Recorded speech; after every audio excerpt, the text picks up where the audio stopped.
Alors là, chapeau, au revoir, c'était Douye Mohamed. Alors là, Chapeau. L'ouverture, la libéralisation des ondes a fait beaucoup pour le Maroc. Quand on fait ce métier-là, c'est pas pour avoir des amis.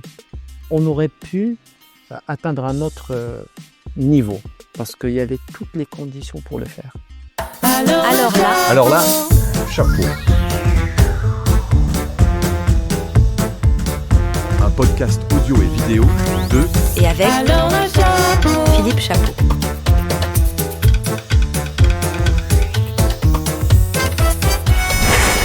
Radio House. Alors là, chapeau. Cette semaine, laissez-moi saluer de mon haut de forme Mohamed Douyeb. Bonjour. Bonjour. Alors après t'avoir deep searché, je sais pas si tu vois ce que c'est le deep search. Ça, oui, c'est un mot sauvage. Hein, un peu, Ouais, c'est Grok et ChatGPT D'accord. on met ton nom oui, et il ressort ta bio. bien sûr. Voilà ce que l'Internet sait de toi. Mohamed Douyeb est un journaliste et expert des médias marocains connu pour son rôle dans la transformation numérique de l'industrie médiatique. Il a occupé des postes clés, notamment rédacteur en chef adjoint des Échos et rédacteur en chef du pôle digital chez Horizon Presse, fondateur de Le Média et cofondateur du think tank Digital Act. Il promeut le débat sur l'avenir des médias. Ses écrits et interventions soulignent l'importance d'une presse libre et adaptée aux défis numériques. Il a abordé des sujets variés, de la politique à l'impact des réseaux sociaux sur le sport. Mohamed Douyeb est une figure influente du journalisme marocain, combinant une carrière riche avec une expertise en transformation numérique. Basé à Casablanca, il a débuté dans les médias en 1995, développant une passion pour le journalisme et la communication. Il a été rédacteur en chef adjoint donc des Échos, je l'ai dit, un quotidien économique couvrant des sujets comme la politique et l'économie. En 2020, il a fondé Le Média, une plateforme analysant les enjeux médiatiques au Maroc, notamment via un recueil de contributions sur l'impact de la Covid-19, publié dans Le Matin. Il est aussi cofondateur du think tank Digital Act, axé sur le numérique. Ses tribunes, comme celle de Yabilaj en 2012, critiquent les politiques médiatiques hâtives et plaident pour des réformes stratégiques. Est-ce que ça correspond plutôt bien ?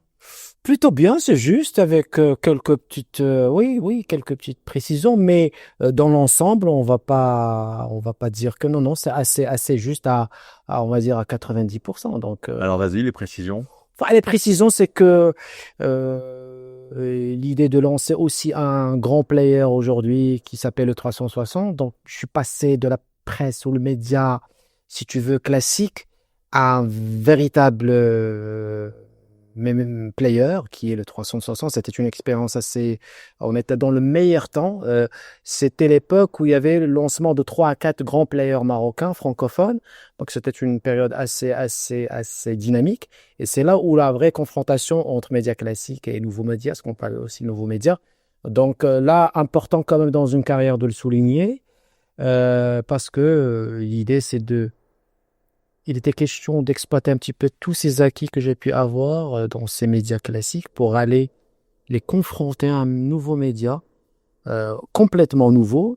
Et on était en phase avec ce qui se faisait ailleurs aussi. Donc, on était en benchmark, on voyait ce qui se faisait le mieux et comment offrir au marché marocain, aux lecteurs en tout cas francophones, même l'arabophone est lié aussi le francophone, dans les standards, un peu dans les standards universels, dans les standards professionnels. Voilà, donc, mais sinon le reste, il est globalement sur le sens de la carrière, sur la motivation qui m'anime par rapport aux médias, sur les transformations. Oui, c'est assez juste. Donc, j'étais toujours dans des lancements. J'ai eu la chance dans ma carrière d'être dans des lancements, donc je sais ce que c'est qu'un lancement et comment entretenir un bon lancement et comment aussi aller sur les transformations. D'accord.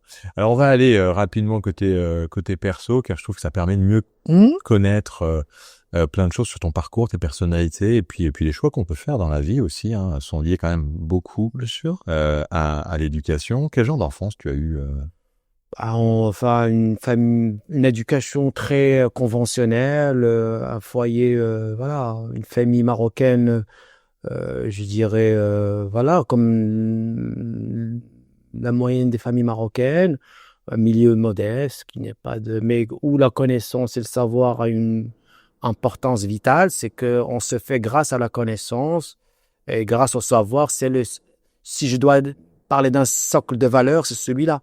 C'est de se former soi-même, c'est de faire ce qu'on aime, c'est l'ambition, c'est une bonne éducation, où il y a le religieux, où il y a des valeurs religieuses, bien sûr les valeurs de l'esprit, et de la connaissance et de la recherche, et de se construire soi-même. C'est qu'on n'a rien sans, peut parvenir sans l'effort, c'est les valeurs de l'effort, du mérite. En fait, c'est là où un garçon entre sœurs, donc ça aide un peu, on est un peu chuchoté, donc on a pour quelques privilèges, pas nombreux, mais vis-à-vis du papa et de la maman, que Dieu ait leur âme, mais voilà, donc on va dire, c'est les stocks d'une famille marocaine qu'on voit autour de nous, donc, et puis surtout, alors là c'est quand même intéressant, un père arabophone, mais qui était beaucoup ouvert sur les langues, et qui lui-même m'emmenait pour avoir des cours de soutien en français. J'étais bien sûr, un cours, j'étais dans le public. Bien sûr, il y avait le français, mais ça ne lui suffisait pas. Et donc, il fallait que, attention, la langue, c'est la clé.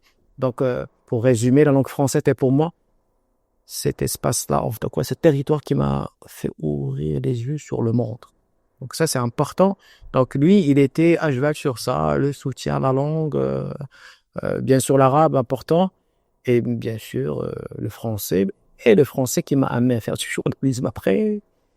On va en parler. Voilà. Donc, voilà, si pour résumer, bon, oui, cette éducation-là, conventionnelle, classique, mais avec des valeurs fortes, comme j'ai dit,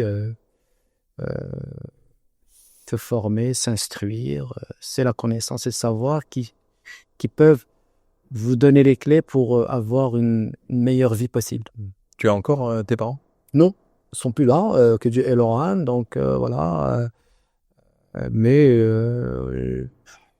ces deux êtres magnifiques ils étaient le jour où j'ai dit à mon père, par exemple, que j'allais dans les médias, vous savez, pour un monsieur qui était dans une période historique assez importante au Maroc, protectorat, il a vécu un peu des années du protectorat à l'indépendance, la lutte pour l'indépendance, les luttes partisanes pour avoir le meilleur Maroc possible. Attention, la presse est toujours c'est un outil de position, hein. Donc il était sur les presses, les médias, est-ce que non? En fait, c'est la presse professionnelle. En fait, j'ai débarqué moi quand il y avait cette presse marocaine privée, donc le Maroc était dominé par la presse partisane ou la presse officielle, c'est un peu en tout cas. Mais là, il y avait je dirais une autre ouverture, celle de la presse professionnelle, privée. Donc c'est là où moi j'ai pu avoir cette opportunité d'aller faire de la presse. On va faire un petit flashback par période de 15 ans. Mmh. L'exercice, c'est le gosse que tu étais à 15 ans dirait quoi s'il voyait celui de 30? Quand tu as les 15 ans, tu te vois à 30 ans. Qu'est-ce que le gamin de 15 ans dit au mec de 30? Voilà, c'est la fin de cette partie d'Alors là, chapeau, disponible gratuitement. C'est déjà fini? Eh oui, c'est fini. Mais si vous désirez découvrir la suite de cet épisode, retrouvez-nous sur la lettre.pro/ALC en majuscule, ALC. Et souscrivez à un abonnement pour accéder à tous nos contenus. Ah ben d'accord. Ben j'y vais alors.